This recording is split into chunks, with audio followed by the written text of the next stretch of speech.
Next आ जाता है main health care models and their clinical application. Health care models बहुत इंपॉर्टेंट है, इनमें सबसे पहले आता है bio social model of health and disease. Bio social, as the name suggest, bio is relevant to the biology, psychology and social interaction of a person. ये present हुआ था 1977 में, जॉर्ज एंजल ने इसको प्रेजेंट किया था। इसका आपने नेम और ये डेट याद करनी है। इसमें बस दो ही मॉडल्स हैं और आगे भी थ्योरीज हैं कुछ, तो उनके नेम्स याद कर लें साइंटिस्ट के, ठीक है। 1977 में प्रेजेंट किया, इसने किया था जॉर्ज एंजल ने। अब इसके ना 3 बेसिक प्रिंसिपल्स हैं।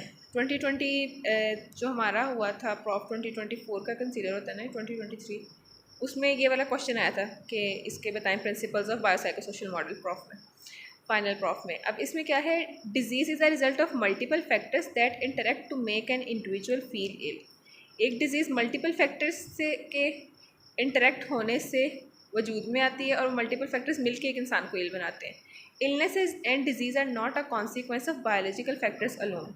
फिर वही बात आ रही है कि जो ट्रेडिशनल एलोपैथिक सिस्टम में था कि या तो बायोलॉजी इफेक्ट होगी या फिर साइकोलॉजी, तो उसमें बायोसाइकोसोशल में सबको रिलेट आपस में किया हुआ, तो उन्होंने बताया हुआ, मेंशन किया हुआ है कि जो डिजीज़ है वो सिर्फ बायोलॉजिकल फैक्टर्स के वजह से नहीं होता, उसके अंदर बाकी भी साइकोलॉजी और उसकी सोशियोलॉजी आती है।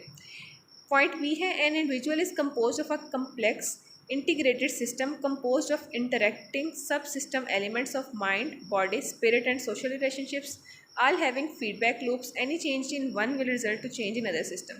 अब यही चीज़ जो मैंने बताई थी पीछे कि ये एक सब सिस्टम्स हैं, मतलब एक इंसान को, एक पर्सन को आप सिस्टम लो तो उसके आगे सब सिस्टम्स आएंगे, सब ग्रुप्स हैं कि वो किन किन चीज़ों से मिलके एक पर्सन की बॉडी बनी हुई या फिर उसकी ओवरऑल हेल्थ किस पे कंप्राइज कर रही है।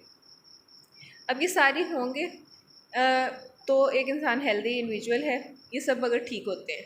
इनफैक्ट कम्युनिटी मेडिसिन में हेल्थ की डेफिनेशन भी ऐसे पढ़ते हैं, health is a state of complete physical, mental and social wellbeing, not merely the absence of disease और infirmity.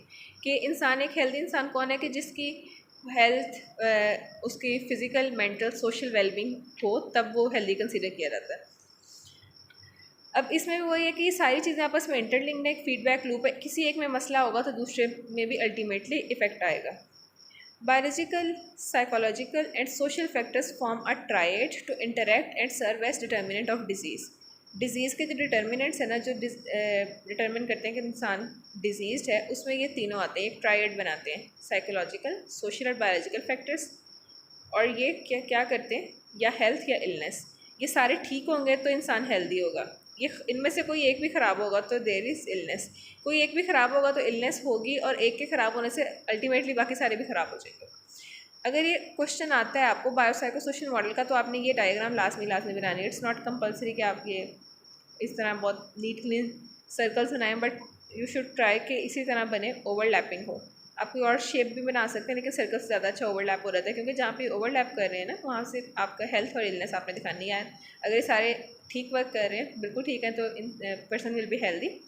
In the opposite case there will be illness. ये 3 points हैं, उसको एज इट इज़ याद करना है।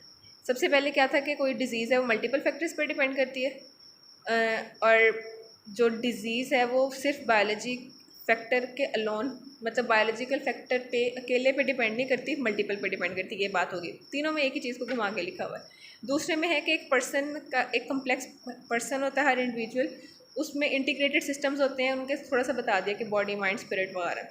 थर्ड में बता दिया है कि ये तीनों जैसे biological, psychological and social factors जो BPS बायोसाइकोसोशल के थे, वो एक ट्रायड बनाते हैं और जो कि सर्व करते हैं determinant of, as a determinant of disease.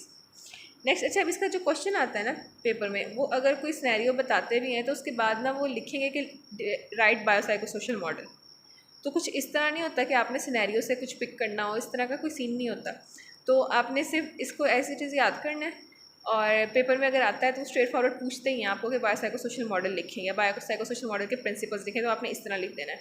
अगर कोई सिनेरियो इस तरह का आ जाता है कि एक डायबिटिक पर्सन है सपोज, उसका ना आपने ट्रीट करना है keeping in view the biopsychosocial model, तो उसका आप क्या करेंगे? आप कहेंगे कि उसको, उसकी बायोलॉजी को कैसे ट्रीट करेंगे कि हम उसको मेडिकेशंस देंगे, साइकोलॉजी को कैसे ट्रीट करेंगे कि हम उसको बताएंगे कि एक तो आप ये इससे ना मतलब उसको बताएंगे कि जो मेडिसिन दे रहे हैं उससे आपकी जो डिजीज़ है वो काफ़ी हद तक कंट्रोल हो जाएगी, ख़त्म तो नहीं होगी लेकिन कंट्रोल में रहेगी। और साथ उसको हमने ये भी करना है साइकोलॉजिकल वाइज के वो इसको ना अपने ऊपर इतना हावी ना करे बीमारी को, कि पहले हमने ना इंसान को तसल्ली देनी होती है कि वो ठीक हो जाएगा। जो भी बीमारी है ना कोई इस तरह की नहीं, मुहलिक जानलेवा बीमारी नहीं है, और उसको प्रॉज एंड कॉन्स दोनों बताने होते हैं। लेकिन सपोज़ अगर आप आते ही बंदे को बताएं कि उसको शुगर अभी हुई है, डायबिटीज़ स्टार्ट हुई है, आप उससे बताएं कि भाई इससे ना डायबिटिक फूड हो रहता है जिसके एम्पुटेशन करनी पड़ती है, तो इस तरह डराना नहीं होता पेशेंट को। हमने उसको बताना है कि आप इससे ठीक हो जाएंगे, इसमें कोई मुहलिक या इस तरह की कोई जानलेवा बीमारी नहीं है।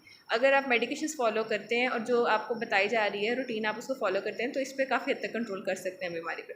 सोशल में बताना है कि सोशल इंटरेक्शंस से भी रेलिवेंट हो सकता है ये, जैसे कि एक इन्वायरमेंट है उसकी, सोशल इन्वायरमेंट जहाँ पे गैदरिंग्स है उसका, जहाँ पे वर्क प्लेस है। जैसे इसमें ना एक एग्जांपल है, एक जगह पे वर्कर की कि वो वो क्लर्क है कहीं काम करता है, वहाँ पे डेली बेसिस पे मिठाई आती है, वो इंटीग्रेटेड मॉडल में उन्होंने बताया हुआ था। तो वो उसको ना जब आपने उसको ये बायोसाइको सोशल उसको करना होता है या फिर वो इंटीग्रेटेड है, उसमें ना 2 3 पॉइंट्स और ऐड हो रहते हैं। उसमें आपने क्या करना है कि उससे बताना है कि आपने ना इन चीज़ों से परहेज़ करनी है। जो आपके दोस्त ज़्यादा मीठा खाते हैं उनसे दूर रहने की कोशिश करें, या आपने खुद मिठाई को अवॉइड करना, तो वो सोशल में ये हो जाएगा। तो हर अगर को आपको कोई डिजीज़ दे भी सकते हैं आप इसको खुद से लिख सकते हैं। जो आपने याद करना है बस वो ये 3 पॉइंट्स हैं, और इस वीडियो को देख के एक दफ़ा बस ये देख कर लें, इसको आपको फर्दर रीड करने की भी ज़रूरत नहीं है। देन क्लिनिकल एप्लीकेशन मैंने आपको बता दिया कि ये तीनों पॉइंट्स को मद्देनज़र रखते हुए आपने स्टोरी लिख देनी है। बीएस में और फोरेंसिक में स्टोरीज ही लिखनी होती हैं, पेज भर दें बस अच्छा सा लिख के स्टोरी और इसके मार्क्स होते हैं आपके। नेक्स्ट है integrated model of health care, ये हम करते हैं। अब इसका ना मैंने नोट्स शेयर किए हुए सारे ग्रुप्स में जो मैंने बनाए थे बीएस के खुद, उसमें मैंने काफ़ी शॉर्ट लिस्ट करके लिखा हुआ है। तो बाकी जो नेक्स्ट है वो इससे करते हैं हम, integrated model of health care next video में करवाती हूँ।